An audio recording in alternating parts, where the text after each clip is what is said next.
So today we're going to talk about the Congress as we get ready to review Unit 2. Unit 2 is interactions among the branches of government. The first branch, of course, we're going to discuss is Congress because Congress is mentioned first in Article 1 of the Constitution. And again, there's a symbolic reason for that because Article 1, the Congress, is closest to the people, so they should be mentioned first. And Article 1, as we talked about in Unit 1, establishes this bicameral legislature because of the Great Compromise or the Connecticut Compromise that took the House, which has proportional allotment based on the census conducted every 10 years. In fact, in 2020, we're in the middle of a census right now. You should have gotten something in the mail. So if you or your family have not filled out your census yet for 2020, do so that Kentucky can be counted. Um, every 10 years we do a count. We determine roughly how many uh, constituents, how many people should be reflected in each house district, and then that's how we decide how many house districts a state gets, and then states determine how to draw those districts. That's a process that can be contentious, as we will see later on. And then, of course, the Senate's a little more straightforward. We have two per state. It's even. The House currently has 435 members, and then the Senate has 100. Terms and qualifications for the House of Representatives. It's a 2-year term elected on even years. You have to be 25 years old, a citizen of the United States for 7 years, and you have to reside in the state. Just a little bit of trivia. Technically, you can serve in a House district and not live in that district so long as you live in your state. It's rare because it's not exactly a popular thing to be running for office and not live in the constituency, the area that you're trying to represent. You are popularly elected by district. So there are House districts, and this is a winner take all system. So whoever wins the district wins the one seat for that district. Now, the Senate is a 6-year term, and I say it's staggered because that means approximately 1/3 of the Senate is up for election every 2 years. And that ensures some continuity in government. You have to be 30 years old, a citizen for 9 years, and reside in your state. And you are popularly elected by statewide.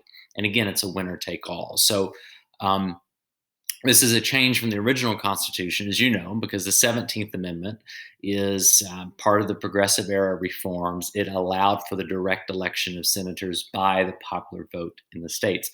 Prior to the 17th Amendment, senators were chosen by state legislatures. In some ways, they embodied that elitist idea that modeled itself after the House of Lords, that you would have an upper chamber that was served as a buffer with the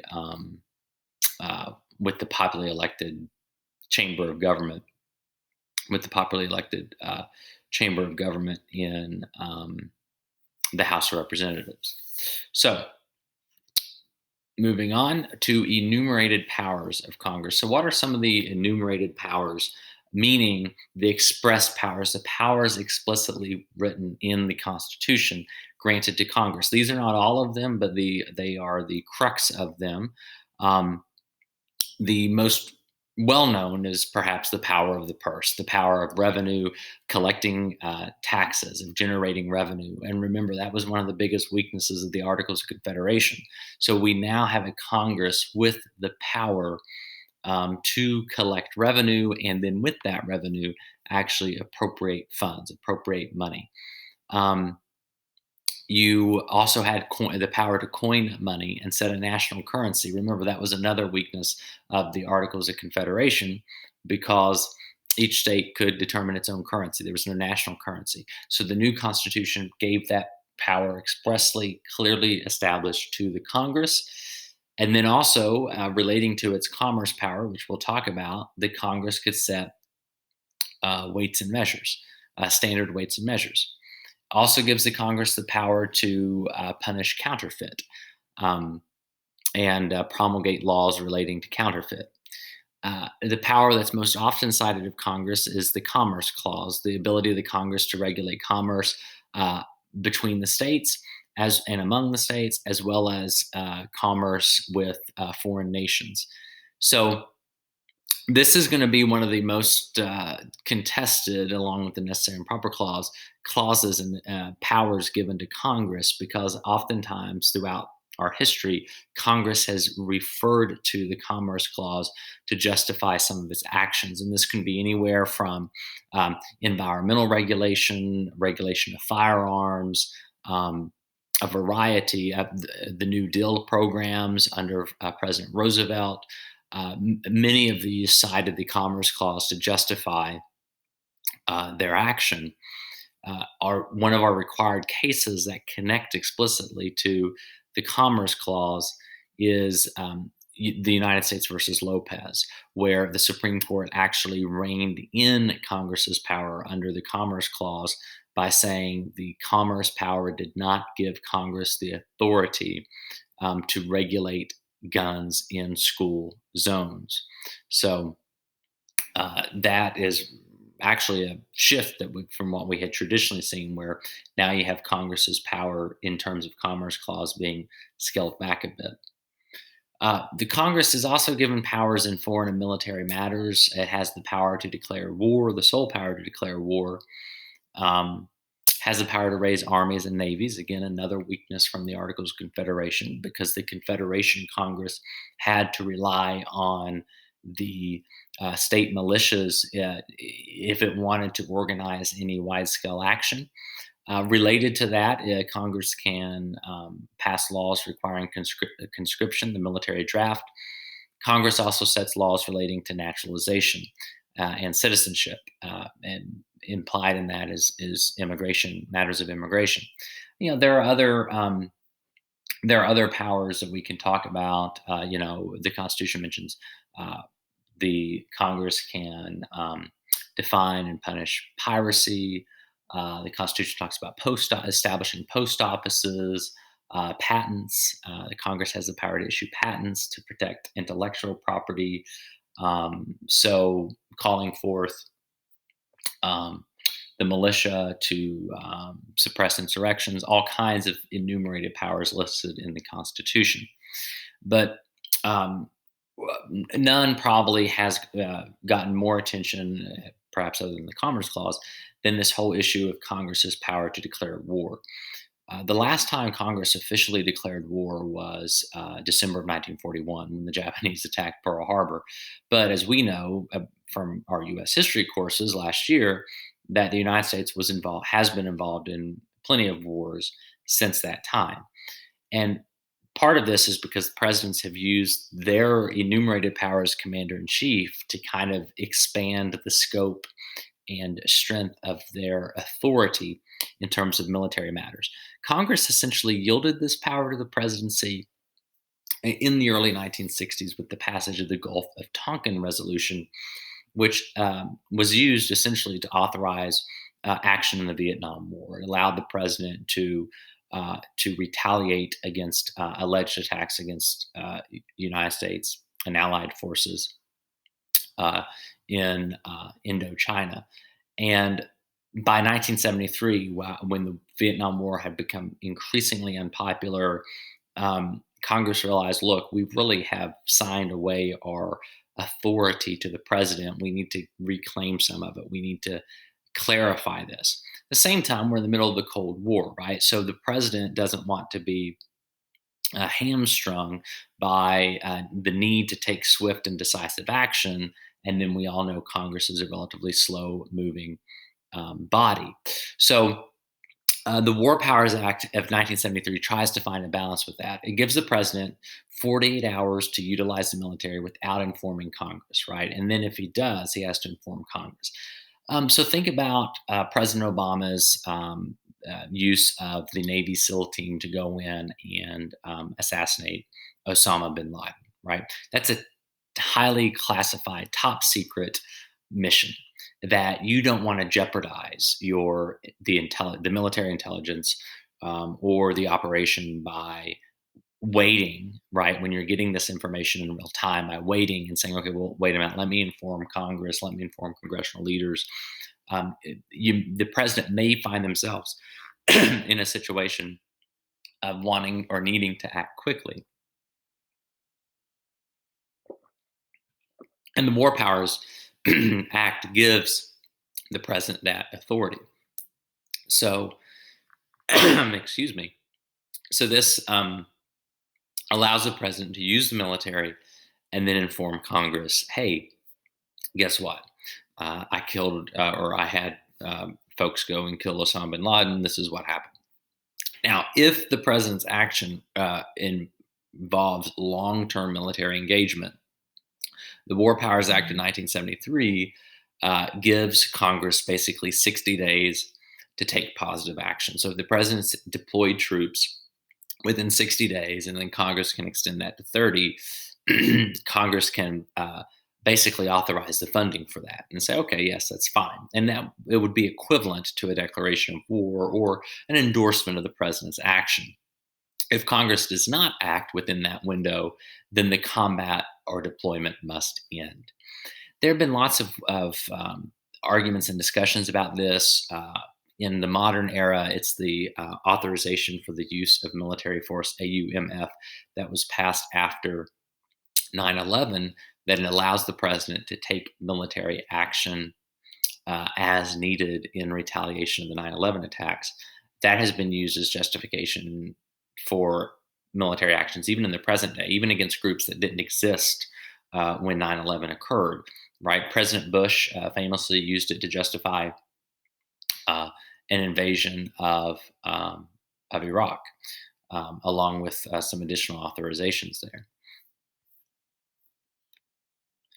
Now, implied powers of Congress are really the root of implied powers. So these are powers that are not explicitly mentioned, they're not enumerated, they're not expressed in the Constitution, but they can be inferred, right?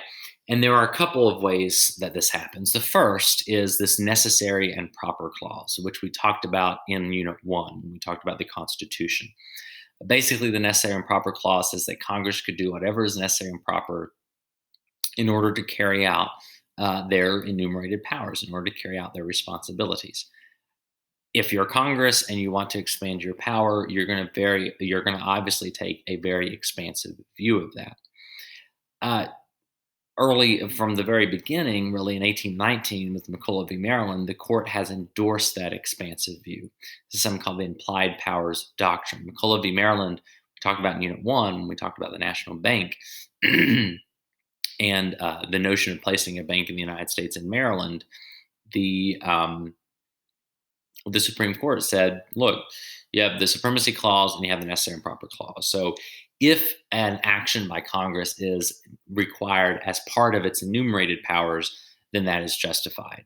And that's what I mean by this derived from the enumerated powers. So the necessary and proper clause is viewed in tandem with the enumerated powers we talked about.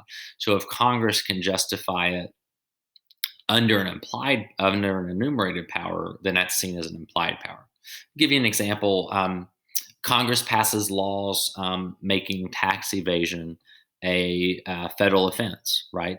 That's not enumerated. It doesn't say in the Constitution that Congress can punish tax evasion, but it's implied if Congress can collect taxes, then it can pass laws relating to the collection of taxes. So it can take action to punish tax evaders because then that would interfere with its ability to collect taxes. Now, there are powers unique to each chamber. Typically, when we talk about the legislative process, each chamber is working together, each chamber is involved in that process. But there are powers that are specific to each chamber. For the House of Representatives, revenue legislation must begin in the House. And again, that harkens back to that idea that the House is closest to the people. The House is the popularly elected body. When the Constitution was written, the Senate was not elected by the people. It was chosen by state legislatures. So if it's the people's money, right? If it's the people's money, then the chamber closest to the people should be calling the shots. The House also has the power to break ties in the Electoral College for president. And then the Senate would choose the vice president if there was a tie in the Electoral College. The House also, as we have seen in just recent history in our country, the House has the sole power of impeachment, right? And impeachment is a formal charge, a formal accusation against a federal official. Impeachment proceedings begin in the House. It's like an indictment. And then the trials, we'll see, goes to the Senate. Senate has unique power of advice and consent on appointments, cabinet officials, ambassadors, some commissioned officers in the military, judges. The most well known, though, are cabinet and judicial nominees, particularly Supreme Court nominees. But there's a confirmation process. Usually, there's a hearing conducted, and then the Senate votes to confirm presidential appointments. Um, Senate has the sole power to approve treaties, with a two-thirds vote of the Senate required to do that. President is the chief diplomat. The president negotiates treaties, but then must submit them to the Senate for review. If you remember from U.S. history last year, this was the problem with the League of Nations, right? Woodrow Wilson negotiated it. That he wanted the Treaty of Versailles and his 14 points incorporated into that. He wanted the United States to be part of the League of Nations, but the Senate would not go along with that. And then, as I mentioned, the Senate has the sole power to conduct actual impeachment trials. So once the House has indicted or impeached an official, then the Senate determines whether or not a president should be removed from office. Okay, that's only happened 3 times in our history as far as an impeachment trial, and in none of those times has a president actually been removed. Talking about congressional leadership, and this is one of the things we talked about in units 4 and 5 when we talked about political parties, where one of the things that gives political parties legitimacy in the United States is that parties are the basis for the leadership structure in Congress. So, and look, I'm covering up Nancy Pelosi here. I'll move down here. So you have the Speaker of the House, who is over the whole House of Representatives, right? The Speaker of the House is chosen by the House. Another piece of trivia for you again, the Constitution does not require the Speaker of the House to be a member of the House, but there's never been a Speaker who hasn't been a member of the House. So the current Speaker is Nancy Pelosi. She was the first female Speaker, first elected in 2007. And then when Republicans lost, or when Democrats lost control of Congress, she, in 2010, she returned as minority floor leader, and then she came back as speaker when Democrats won a majority in 2018. So the structure, you have the majority party and the minority party, which is just, again, based on the numbers. The majority floor leader leads the party, works closely with the speaker, because since the speaker is chosen by the whole House, the speaker is typically a member of the majority party. The floor leader currently for the Democrats, for the majority party, is Steny Hoyer from Maryland. For the Republicans, the minority leader is Kevin McCarthy from California. The whip is the person in charge of getting the votes together for the party's agenda. So the whip has to be a good vote counter. That's why it's called a whip. The whip votes together for their party. On the Democratic side, the majority side, it's Jim Clyburn from South Carolina. On the Republican side, Steve Scalise from Louisiana. Conference chair oversees the political arm of the party, right? They help recruit and find candidates to run in House seats. They work closely with their campaign committees. So they are the more campaign-oriented leaders in the House leadership. And this is particularly important in the House because it's a 2-year term. So essentially, members of the House are constantly running for election. In the majority party, the Democrats, it's Hakeem Jeffries from New York. For the Republicans, the minority party, Liz Cheney from Wyoming. And as far as the Senate goes, we have the president of the Senate, which is Mike Pence, the vice president of the United States. So that's really the only expressed responsibility that the Constitution gives to the vice president is serving as the presiding officer of the Senate. And in the capacity as president of the Senate, because the Senate is an even number, the vice president can break tie votes in the Senate. President pro tempore, which means he serves in the place of the president in the absence of the president, is traditionally the senior member of the majority party. So that's Chuck Grassley from Iowa. Um, and then the leadership, you have the majority leader, which is Mitch McConnell uh, for the Republicans, and then the minority leader is Chuck Schumer for the Democrats. The whip, same as in the um, House, the same responsibilities. John Thune from South Dakota for Republicans, Dick Durbin from Illinois for the Democrats. And then conference chair, again, same as in the House. Um, John Barrasso from Wyoming for the Republicans, Debbie Stabenow from Michigan for the Democrats.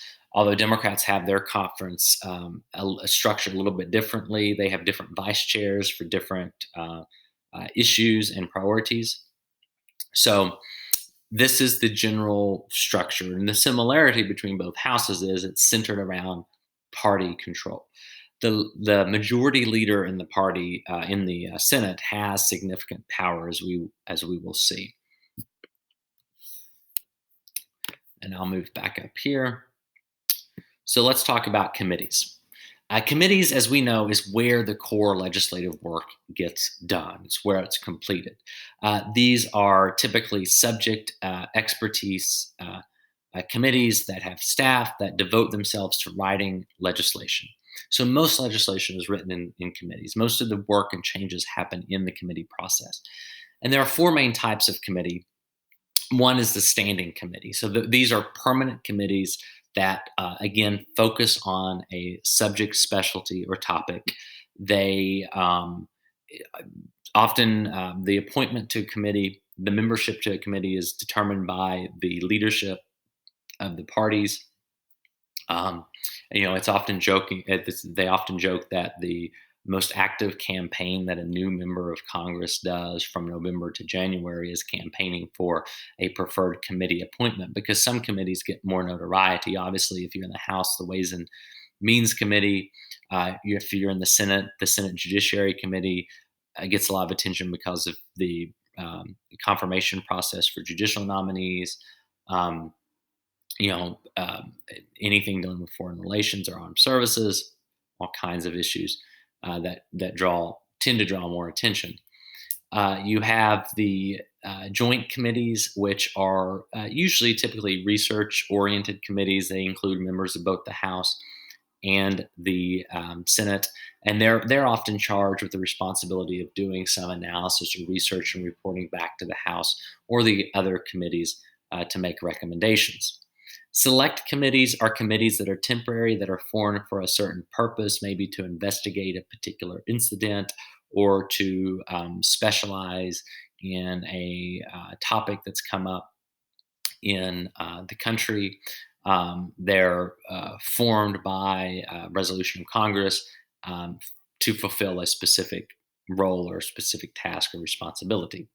And then you have conference committees, which is part of the legislative process. They include representatives of both the House and the Senate, and their job is to iron out differences between legislation that has passed both houses. So if you have a piece of legislation that has made it all the way through the legislative process, but the House made changes to it and the Senate made changes to it, a conference committee comes together to sort out those differences.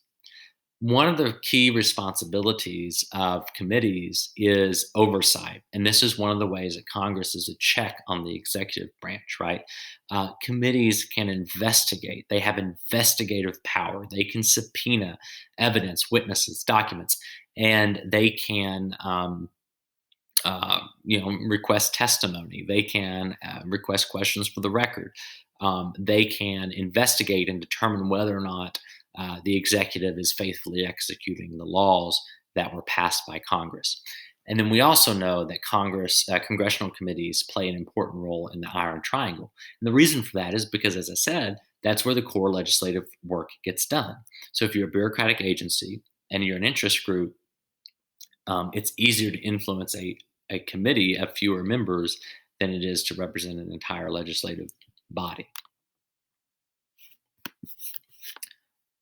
And we've talked some about rules, and rules are particularly important in the House because the House has 435 members.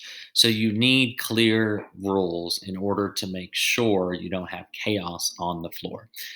You have a rules committee that basically decides the rules for debate on each bill that comes before the House of Representatives. Deals with amendments, right? And considers what is considered a germane amendment, an amendment that's relevant to the topic of the bill versus non-germane amendments. Talking about managing time on the floor, and that's that limitations on debate, right? You can't allow 435 politicians to speak an unlimited amount of time. Then you would probably never get your work done, right? C-SPAN would be a 24/7 news station, a 24/7 live news station, because that's how much coverage they could get. Um, the speaker also has an inordinate amount of power in the House of Representatives as compared to individual members of the House, because the speaker can set the agenda. The speaker can determine the committee assignments, which bills go to what committee, assigning bills to committee. The speaker can determine what bills go before the floor.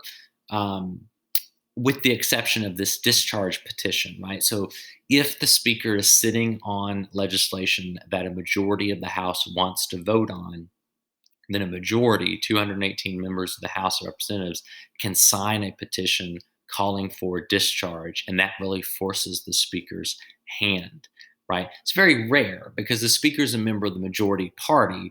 So in order to get enough signatures for a discharge petition, you would have to have members of the majority party signing on, going against their speaker, which is not a common thing, mainly because of the power of the speaker, especially in terms of committee assignments and those kinds of things. In the Senate operates a little differently. It operates slowly, more deliberatively.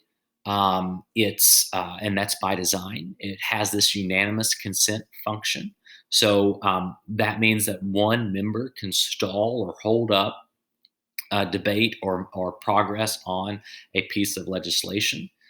You have the filibuster, right? So that's part of that delay tactic of the Senate.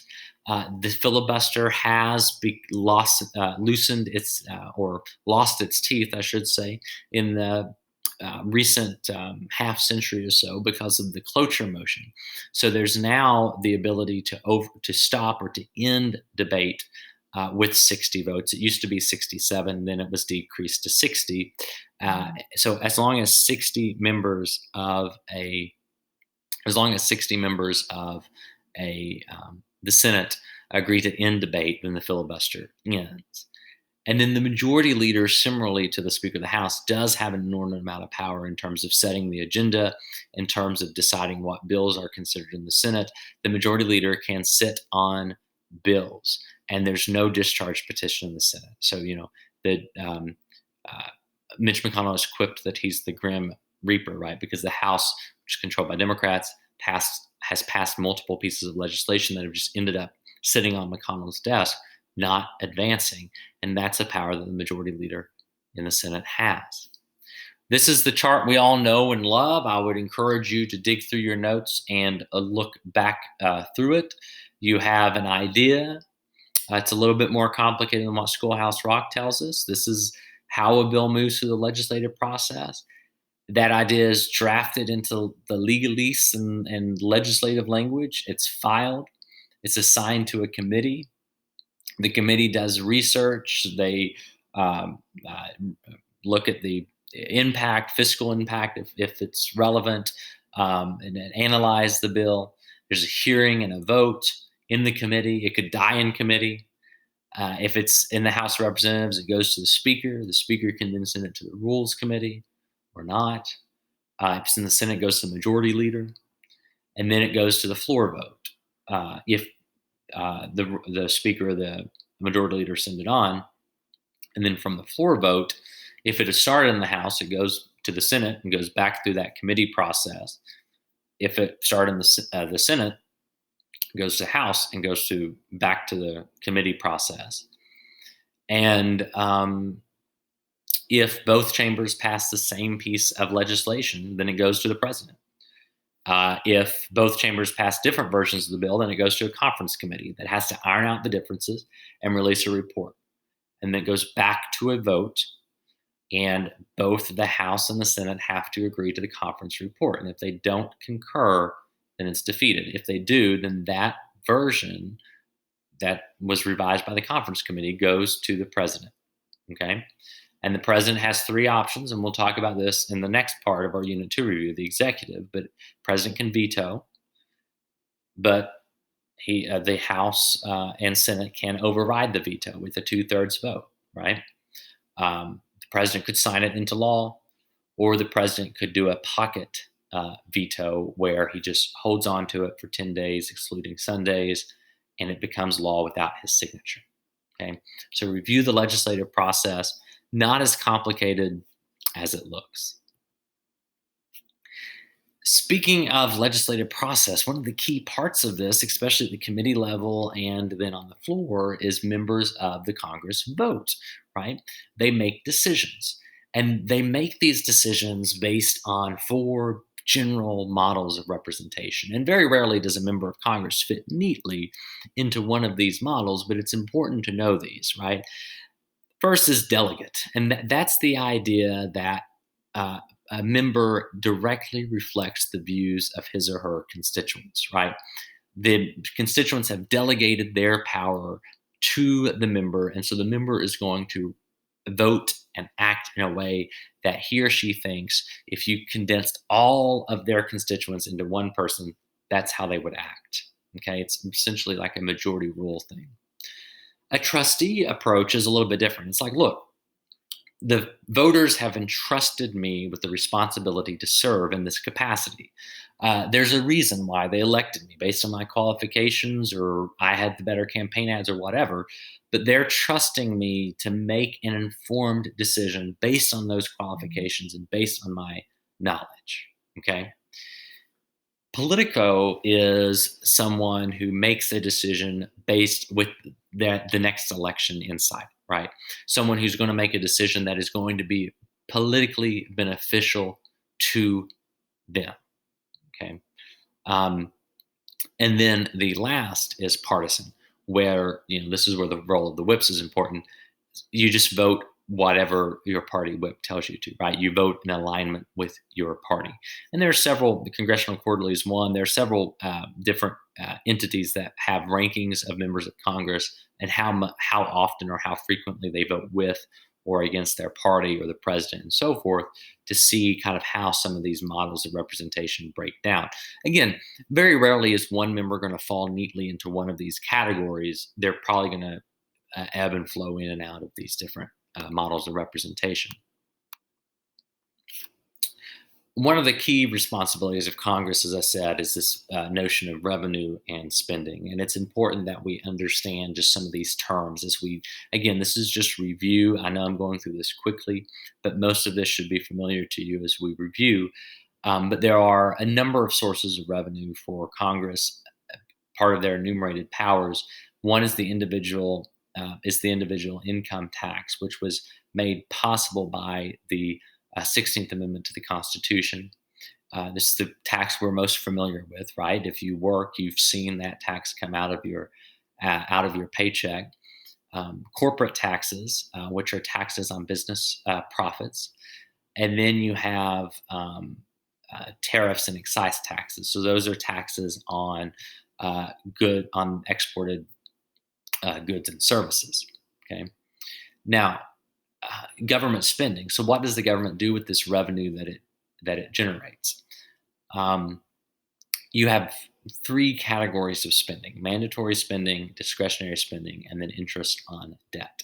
So, mandatory spending, as the name implies, is spending that's required by law. It's set by congressional acts. These are programs that are guaranteed. Essentially, you have Social Security, Medicare, Medicaid, unemployment insurance, those kinds of things.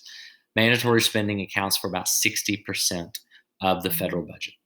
And then you have discretionary spending, which is kind of as the name implies, it's discretionary. That's the spending that Congress kind of determines from year to year when it passes a budget. The largest chunk of discretionary spending is military. The United States spends more on its military than the other top industrialized nations combined, but it accounts for about 38% of our government spending, and then the rest is interest on debt.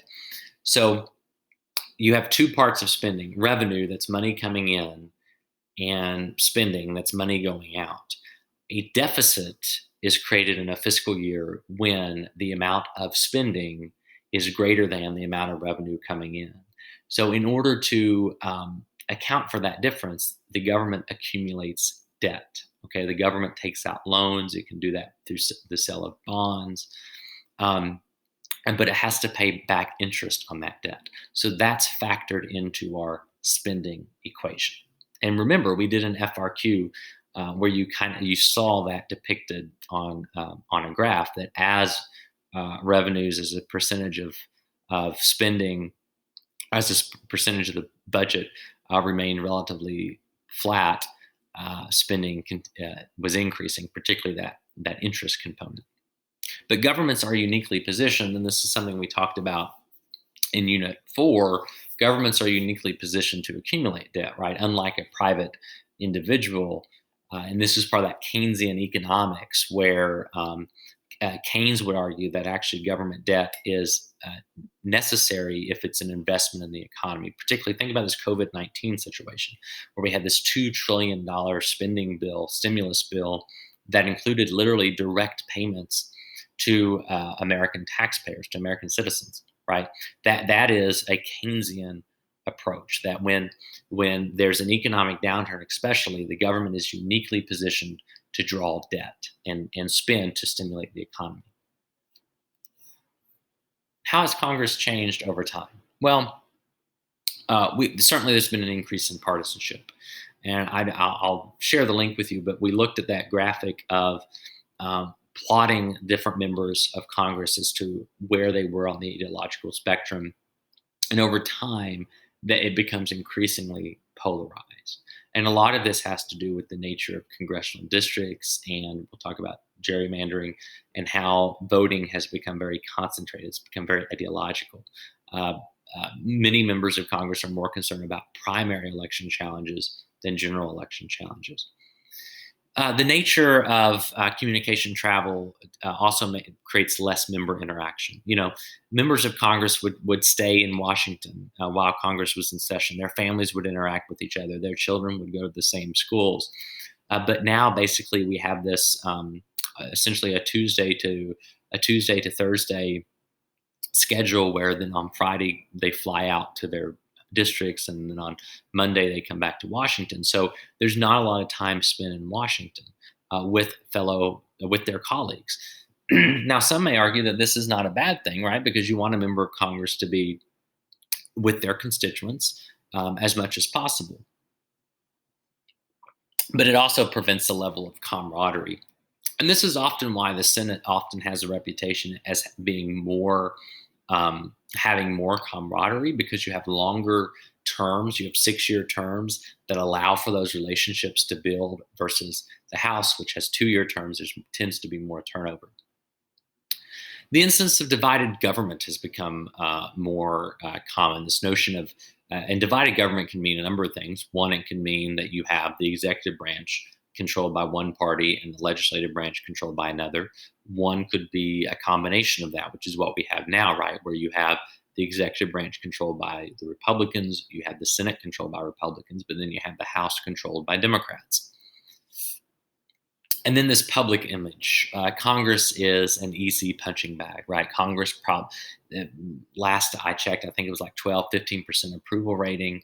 And it's this weird situation. We talked about it in Unit 4, where if you ask someone, the average person, do you approve of Congress? They will probably say no, right? But if you ask them, do you approve of your member of Congress? They'll probably say yes. So the institution, this is a weird paradox, where the institution is considered flawed or viewed negatively, whereas the person's individual member of Congress is not. And this is why incumbents tend to be reelected, and such, 97% of the time, an incumbent member of the House of Representatives is likely to be elected. Redistricting and gerrymandering. We all remember that lovely map we made of Boyle County High School, of creating the different congressional districts, creating a fair map, and then creating a gerrymandered map. So redistricting relates to representation in the House, right? Because representation in the House is based on the principle of one person, one vote, right? That the Reynolds v. Sim case that we've talked about, the notion that House districts must be drawn as evenly as possible, right? And so with a lot of this comes some shenanigans, right? Some states have given this to bipartisan committees to deal with. Other states, it's in the control of legislatures, who are, of course, by their nature, political entities. And so they're going to draw districts that will benefit their party over another. And that's what gerrymandering is. At the end of the day, gerrymandering is drawing congressional district boundaries in a way that disproportionately benefits one party over another. There are two required Supreme Court cases that relate to this topic that we need to know. The first is Baker v. Carr, 1962, which essentially gave the Supreme Court the power to intervene in matters of redistricting. This was this justiciability issue that we talked about. Basically, it established judicial review for legislative districting. Then that laid the groundwork for the Reynolds v. Sim case, which is not one of your required cases, that establishes the principle of one person vote. One person, one vote means that my vote cannot be more than your vote just because we live in different congressional districts. Okay, Mr. Murphy lives in Kentucky's 6th congressional district. Most of you all live in the 2nd congressional district of Kentucky. Well, my member of Congress represents approximately the same number of people as your member of Congress. So that does not give either one of us an unfair advantage in Congress. Okay. The other case we need to know is Shaw versus Reno. Shaw versus Reno was decided in 1993. It ruled that race can be a factor in drawing districts, but it cannot be the only factor. And we saw this where, with the intention of ensuring minority representation in state congressional delegations, of drawing districts designed to ensure that a minority group would have a representative in Congress. This was a controversial decision. It was a 5-4 decision. But the Supreme Court determined that based upon the 14th Amendment, actually, race could not be a determining factor in drawing districts. It could be a factor, but not the only factor. In looking at the kind of an explanation of gerrymandering, and this is a map, or this is an image that we've looked at in class, but just to help you understand. So let's say you have 50 people, right? 60% blue, 40% red. 3 different ways to draw districts, and they get 4 representatives. This one right here, or I'm sorry, 5 representatives. This one right here, it's even, right? 3 of the districts are 3 of the representatives are blue, 2 of them are red. Okay, assuming that people vote as they're aligned. So 60% of the districts are blue, 20% of the districts, or 40% of the districts are red, right? That reflects what we have over here. Now, this is not fair because it puts a majority of blue in all 5 districts. So now you have 100% of the districts that are blue, 0% of the districts that are red, okay? Then here, this is gerrymandering, right? As it's classically defined, where you're drawing these lines in such a way where you're splitting up the blue vote, right? You're cracking that blue vote. So now only 40% of the districts are blue and 60% of the districts are red, which do not reflect the overall electorate, okay? Here are some examples of some of the some gerrymandered districts, and you can see some of the shenanigans that go into this, right? But some of these are justified on the basis of, again, assuring that minority representation, right? Where again, Shaw versus Reno said it can be a factor, it just can't be the only factor. Other times it's politically motivated, right? Especially in urban areas to crack the Democratic vote. Remember Texas, the case we talked about, where you could walk one city block in Dallas, Texas, and go through 4 different congressional districts. Illinois' 4th congressional district down here picks up 2 Puerto Rican neighborhoods, and one to the north and one to the south of um, in the northern area of Illinois. And the only thing that's connecting them is this little stretch along Interstate 264. So districts have to be contiguous. They have to be geographically connected, as you saw in the activity we did. But the this kind of headphone looking shape is to ensure that representation in Congress. So that is it for our legislative review. I will share these slides with you on Google Classroom along with the Murphy movie here. If you have any questions about the legislative branch or anything we've talked about so far, don't hesitate to reach out to me. But our next step will be reviewing the executive branch in Article 2. Take care.